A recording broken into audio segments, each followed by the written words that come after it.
There we go. There we go. I didn't have it titled. Listen, man, when I pressed play on this, I didn't really know what to expect, right? Because last time Benny put out a single with a heavy feature on it or heavy features on it, which was Big Sean and Lil Wayne. It was a little bit underwhelming. I remember we were doing our show. I think that's when we were still doing the Facebook lives. This is before we moved over to YouTube, and we both expressed similar sentiments. I think we were. I know at least me when Midnight hit. I was on it. I wanted to hear it, and I was underwhelmed. Yeah, Um, we had a long talk that night. yeah, we did have a long talk that night, and so this one I didn't even check out at midnight. I waited to the next morning. This is hard. Now this is what I've been looking for in Benny personally. Um, his verse was crazy.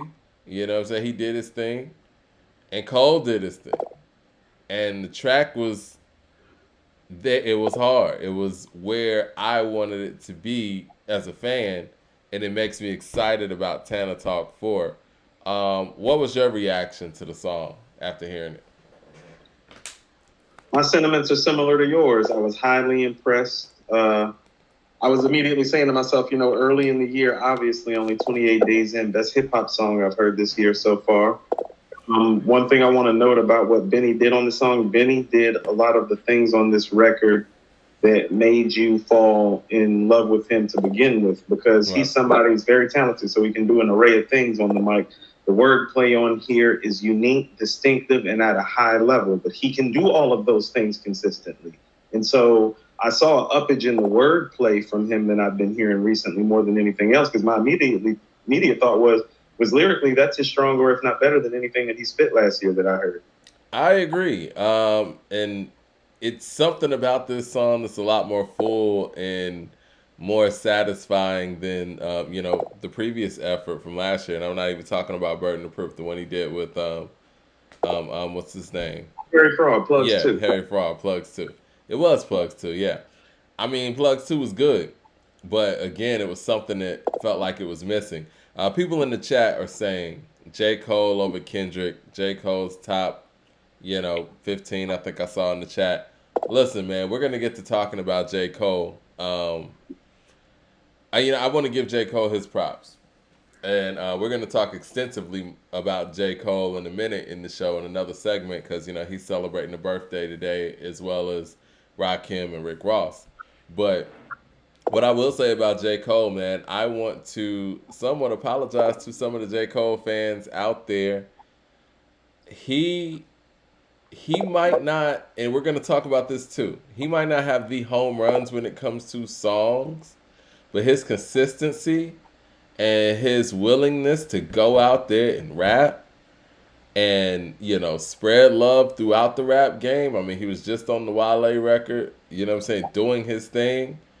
I gotta commend him, and he never goes out there and disappoints. He never goes out there and won't rap on the song, but the feature turns out to be a singing verse or something. You know what I'm saying? Like, I gotta give it to Cole. He goes out there and he delivers and he gives it to you. And for his fans, they gotta be satisfied in the fact that he continuously is active no matter who is in the rap game. And that it kind of leans to something we were talking about last week when we were alluding to the fact that we got Conway coming out, Gibbs is doing his thing, Jay Electronica's rapping now. Benny's talking about he got album of the year. Pusha's talking about he got album of the year. We got a lot of heavy shit going on in hip hop right now as far as lyricists. And I love the fact that J. Cole's not sitting here leaning on the fact that he's put in these conversations. He's actually putting himself on these songs. And I got to give him props for that. I think they both deserve props for a couple things. Mike, I'm going to go back to a song from Plugs One that really made me look at Benny differently. Like, oh, no, this guy can be the best MC in the game. And that's Mm-hmm. Crown for Kings with Black Thought, because Yeah. thought Black Thought had a slightly better verse, but I could also hear that Black Thought had to push himself on that track to have the best verse, which means Benny was outstanding on that track. Okay? I have similar thoughts about this record where I feel like he pushed Cole a little bit too, in the same way he pushed Thought. And in both times, the results are excellent. So he's that caliber MC where he can bring out the best in the best. Mm-hmm.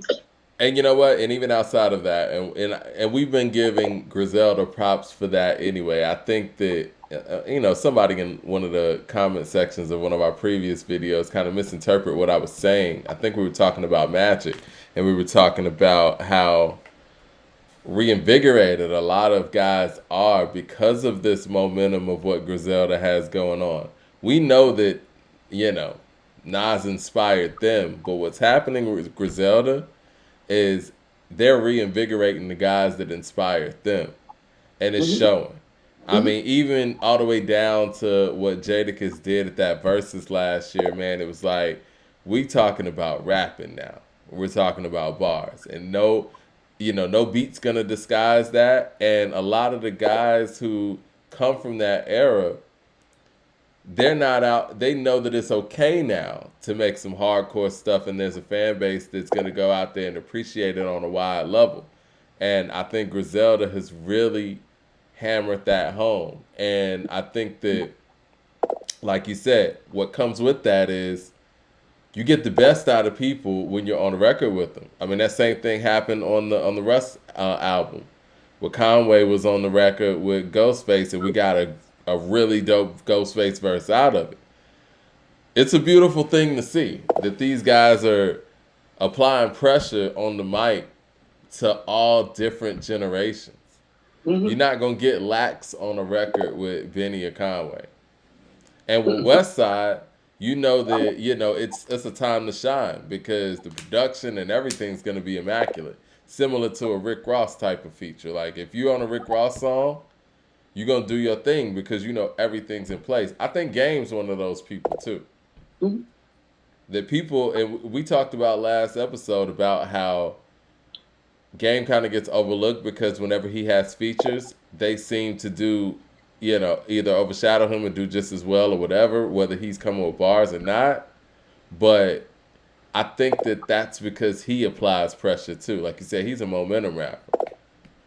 There's something I do want to say about Game that we didn't say in that last episode.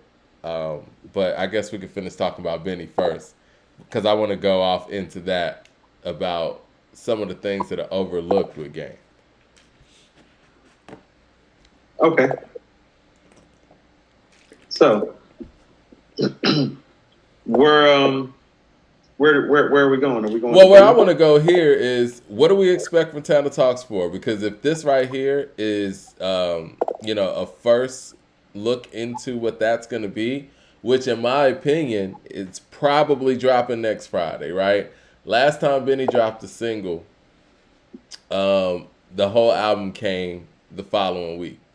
So we're probably going to get Tana Talks 4 next week or probably the week after. But what do you expect to see on this album? I find that to be fascinating because Conway's dropped his release date, which I think is like the 25th. Yeah. February. So they're dropping super close to each other. I think that's a little interesting.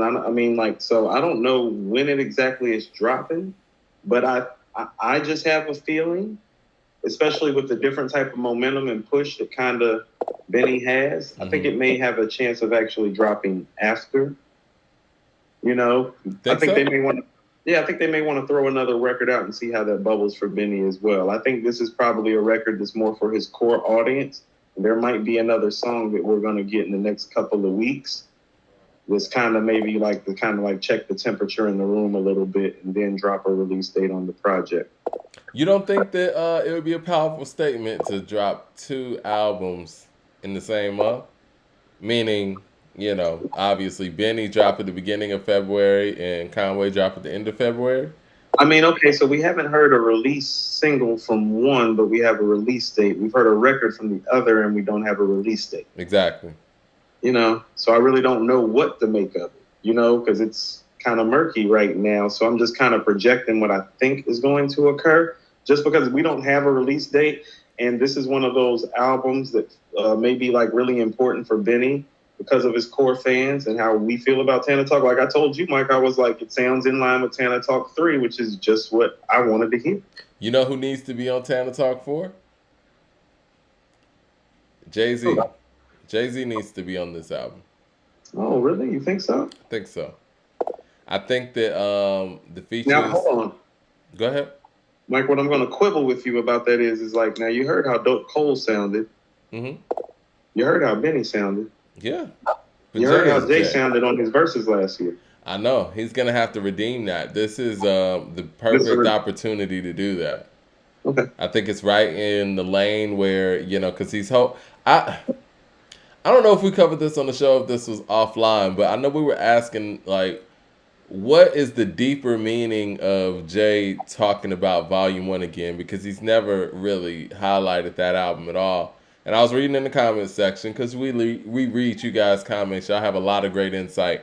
Somebody said that they think he's going to release 25th anniversary vinyl for Volume 1. I believe that.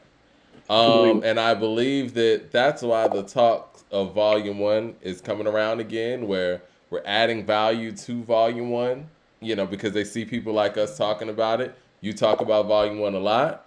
And what was Volume 1? 97 Hove. What was that? Tana Talks 3. I think this is a perfect opportunity to bring that whole 97 Hove vibe and show that worth of Volume 1 again on this project. And it's a Def Jam project, too. I love that album cover too, Mike, because that's his conversational flow. Mm-hmm. That's that conversational album cover too. It's just him there in the leather and the tee, like, you know what I'm saying? He's there for you. You know what I'm saying? So like, it's a whole vibe with it. If you're a fan of his, which I am, all of that contextualizing it, when you put it together like that, the fabric of it sounds legit. So you know what I'm saying? It's probably gonna be some cloth made. You know? Yeah, I mean, look, I think that this is the thing that Kanye does well, that Jay hasn't done as well. But again, it's because Kanye is a producer. Kanye's been able to keep his aura up and still spread himself around. Nas has done that too. And Jay, for whatever reason, it's like he's so selective on the tracks that he gets on that when he gets on them, it's either bang or bust. You think so? I mean, that's what it was last year. Had the Nipsey record, had the Drake record, had the Kanye record, had the Sorry Not Sorry. And it's like, who knows, if you would have worked with MC, what's his name, you could have had a, you know what I mean? A quality verse there. If you're just talking about last year, then yes. But overall, I don't know if I totally agree with that. I think at this point in Jay's career, he's been very selective about where he features. I mean, I'm not talking about like the Rockefeller days. Like, it feels like, for the most part, and correct me if I'm wrong, because, you know, obviously him and Jay Electronica do business, but if you're not somebody that's doing business with Jay, you're not going to get a verse. Right? I mean, this is what I'm saying, Mike, about how like the Blueprint 3 was the last really like great project that he made. Is that he doesn't really fit into any of the normal pockets that exist anymore in hip hop. The Griselda stuff. Well, Mike, I was about to say last heard doing stuff like that, I believe, was Drug Dealers Anonymous with Pusha T. That was held high. And you've said on a previous show, that's the last great Jay-Z verse. I was wrong about that because I forgot about Ghost of Soulja Slim. Right. But it stuck out in your mind. But if we're talking about, Mike, since we're bringing it up, but if we're talking about that 97 Hove talk. Yeah. So, but think about how long that was even now. And that never even made a Pusha album, which I was always like thinking like, man, like imagine if Drug Dealers Anonymous is on Daytona, Mike. I would have liked that, but I like Daytona where it is. I mean, I'm cool with that, but imagine you have a project like that and only features on there are Rick Ross. Jay-Z. Mad Max says, I want Pusha on Tana Talks, Ransom, Papoose, Jay-Z. No, I'll take Nas, but I'm going to need the 4016 building Nas. I think that's the Nas that we're going to be getting for this year. I don't know.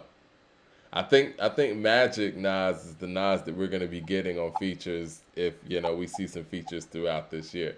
Now, I would love him to be on Tana Talk 4 too, but I think this right here is wide open for Jay to jump on and really get people buzzing, because a part of me feels like, in addition to this Volume 1 25th anniversary celebrate, whatever it is, whether it's a concert, whether it's redistribution of vinyl with remastered stuff or demo stuff, which is a possibility, I still think that there's a possibility we're going to get some new Jay-Z music. And I don't think there's a better opportunity to kind of show people where you're at right now than getting on Tana Talk 4. I mean, I think it's fair to say that we're going to get Conway and Westside on there, right? Hey, that's happening. We already got Cole on there, right? Yeah. So we don't want to oversaturate this now, do we? You feel what I'm saying? No, I feel you. So if I was picking from an array of people, I think there's a likelihood that Gibbs is probably going to end up on here, Mike. Pusha T might be on there. And Pusha T might be on there. And Mike, I'm cool right there. I'm cool with that right there too. Cool with that right there. You don't want Jay-Z to come through and possibly oversaturate the situation? Only if it's done right. You know what? I would love, like, if he's in his zone, I'd love hear him and Benny to do some back and forth, like Brooklyn Finest style. If you really if we just gonna go head talk with it, you know what I'm saying, about Tana Talk. Shots rang out, said Benny needs to carry his whole project. That's what I'm trying to say. I wasn't trying to say it like that, but that's what I'm saying. It's like, if you giving me Griselda coming in there, check. Pusha coming in there, check. Gibbs coming in there, check. After that, it's like, okay, what you trying to do with this project? What it feels like, again, when we look at Conway, right? Like, Conway, from a king to a god, he had features on there, but he carried that project. You know what I'm saying? Like, it's a way to do it where you're still heavy on the project. Again, Supreme Clientele. Like, it had features on it, but that was Ghost. I listened to and Supreme it was no Clientele mistake. Yesterday, Mike. What's that? I listened to Supreme Clientele yesterday. It's crazy, right? Crazy. Still Ghost album, though. What's your favorite song on Supreme Clientele? Probably We Made It. Or One. We Made It hard. And see, We Made It got some folks on it, but Ghost came through. Yeah. I mean, Spotted Mike, there's at so the much Mirage. heat on there, it's hard to decide. That's what makes it a classic. It's like, I love Wu Banga 101. I love Shay Shay Lagos, Malcolm, We Made It, Mighty Healthy, One. I love all those records, Mike, but One and We Made It are the records that I probably have to hear on there no matter what. So I'd say one of those. I love One. One is crazy. One's the first record I heard. It was the first record I heard too. It was the record that made me, They released it on a promo. You remember the promo CD? It said One, Ghostface Killer, One, produced by Juju of the Beatnuts. I don't remember that. Yeah, I had the promo CD. Yo, Terminator 2 said mine is Ghostini or Malcolm. Yes, Ghostini has been my favorite song on that album at a lot of points. Yeah, he went nuts on there. He went nuts on. You want to know what it is, Mike? I'm just not a big a fan of the beat on there as I am some of the other tracks. Like, that beat's not fucking with One or We Made It. But the fact is, you must have heard the original beat, right? Yes. Yeah. See, when I heard the album for the first time, I had never heard the original one. Oh, and so I think that when you see, it's deflating when you actually hear the album and you know what the original one sounds like, and then you hear this one. But I would still put One and We Made It above it. And Wu Banger 101. Wu Banger 101 is nice. That's special. Yeah, all of those records are special. Yeah, records are special. Yeah. But yeah, Tana Talks 4, I mean, hopefully it's coming in the next week or two. But I'm just anticipating that it is. I don't think these guys are gonna drag this out. This is J. Cole we're talking about. You know what I'm saying? Like, it don't really get no bigger than this at this point, unless you're gonna get Kendrick on the record. So you got J. Cole on the record and you're on Message, like you were saying. No, it's time to go. Well, we don't need another single right now. and I want to say this carefully, they didn't have a bad year last year as a camp, but they didn't have an ascending year for the first time in a very long time, Mike. Like they have had an ascending year every year pretty much since 2014, 15. Last year was the first year where things kind of just stayed pat. They're very savvy guys, obviously, and they realize that. So their heavy hitters are coming, which is Benny and Conway. So it's coming first quarter. Yeah. You know, I mean, it's just a matter of when. So they're showing their savviness in that point too. Like they noticed too. And I'm not talking about like in a money way because their money's probably as up as it's ever been. But as far as their momentum with what their movement's been, last year wasn't as momentous as 2020 for them. Is that fair to say? No, that's fair to say. 2020 was their year. We were talking about them damn near every week at that point. Because they gave us a reason to. So last year wasn't necessarily like that, but they still had a great year. But also, too, Mike, they know what that vibe feels like now. So this is them going back for theirs. And what I love about them is that they're doing it live in a climate where they know heavy hitters and legends who they admire and respect are all around them, and they're still willing to go up the bat first, too. Because we don't have a KD3 release date. We don't have a Pusha album release date. We don't have a Gibbs release date. We don't have a Kiss release date. We don't have an Electronica release date. Damn sure don't have a Kendrick release date. But we got these guys coming soon, and it's evident. So they don't mind the smoke. And that's what I love about it. Speaking of which, man, I just saw in the chat, I'm sorry I forgot who said it. They said that AZ put out a deluxe version of Do or Die 2 today. I missed that because I was looking at the Rick Ross deluxe version that he put out of his project. Motorola Era featuring 2 Chainz on there, Stay Fly and This Is Mine. And he's also on the Rick Ross deluxe. Yeah, he is. So yeah, I mean it's a lot going on. It's a lot of new music in the sense where even existing music is getting the deluxe package in there. I think that's a good segue to this next thing. Were you done with what you had to say about Tana Talks 4 or the possibility of that? No. I just want to say deluxe packaging and rebranding it, like and throwing a few tracks on like 3 to 6 months after it came out is just smart marketing by the MCs to do it. Like, you know, it just makes sense to give your opportunity for your numbers to spike again in this streaming service client that we live in. You know what I mean? I love it. You know what I'm saying? If people aren't going to buy physicals like that, yeah. The fact that you can go out there, add 2 or 3 records. That's what. I'm sorry, I didn't mean to cut you off. I was wondering what Motorola Era was for when it dropped a couple weeks ago, but this is what it's for. It was for Do or Die 2, that AZ Chainz record. Yeah, okay. Yeah. And that might be on Chainz album too, because Chainz is about to drop too, isn't he?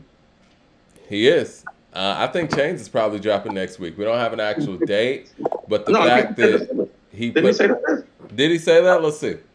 TD says, did y'all discuss the AZ and 2 Chainz song? No, but we can right now. What do you think of the record?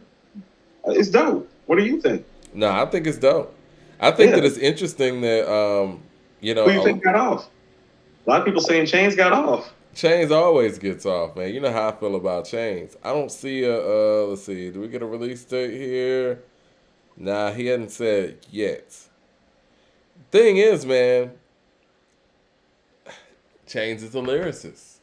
And I think for the type of rap music he makes, people don't view him in that way. But look at the people who work with him. And look at the age bracket that he's in. Let's just be honest. Like, he's worked with De La Soul. He's worked with AZ. Like, I think him and Rick Ross are in a similar, and that's why they did the verses together probably. But they're in a similar range in the sense where what they appreciate and what they bring to the table. They have a whole, I won't say image, but they have a whole aura and what they bring to any situation.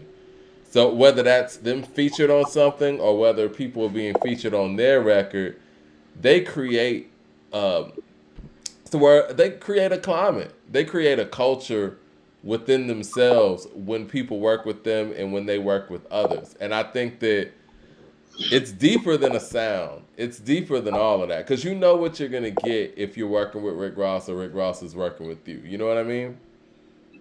Now, Mike, when it comes to Chainz, I'm going to say something. And I say this in complimentary fashion. Mm-hmm. And I don't say this too often. In a lot of ways, in terms of his uniqueness and how he brings fun to the game, and still has high rapping ability. But the type of charisma, Mike, where he's on the track kind of hits different, Mike. He's not him, but it's very slick Rick, right? Like, No, it's I very feel you. slick Rick. It's I very feel slick you. Rick, like. It's like yeah, the aura that comes with Yeah, it. because It's he kind of has like in the aura vein of, I and think he's it's more, fun. I think people would more so correlate it to like a Snoop Dogg, right? See, I don't think it's see Snoop is something unto itself to me. That's why I bring it up because Snoop shit isn't always fun. Like let's keep in mind one of his Yeah. best songs is called "Murder Was the Case." But I'm just talking about like the aura. Like Snoop Yeah, is one of those guys that walks in the room and takes up big space. Two Chains does that. yeah, he does take up big space like He that. Yeah, does. It's like his presence is known no matter who's on the record. People in the no, chat are saying he had the better verse than AZ. I've been hearing that a lot. I Who did don't you think had the necessarily better verse agree. on this Johnny P record? Who me? Yeah. This is one of those washes for me. That's why I love it. It's like, oh, he's doing what I like him to do. It's like, oh, he's doing what I like him to do. It's like, oh, I don't know what to do about that. Off first I feel listen, like I was more impressed with Benny's verse, but I'm really impressed with J. Cole's verse as well. more I think it impressed was with. more in Benny's vein. How about this? More impressed with Benny's wordplay. More impressed with Cole's nimbleness at moments on the track. Like he did a couple of things on the track cadence wise where he was stacking while he was flipping his words. It was pretty impressive. That's like that's that technical nerd high level MC stuff. You know what Yeah. I'm saying? That he does extremely well. Like, no. He did that masterfully, but it came off well. It didn't come off like nerdy technical rap. It came off like, yo, this nigga nice. Rome Trail says he sounded more comfortable than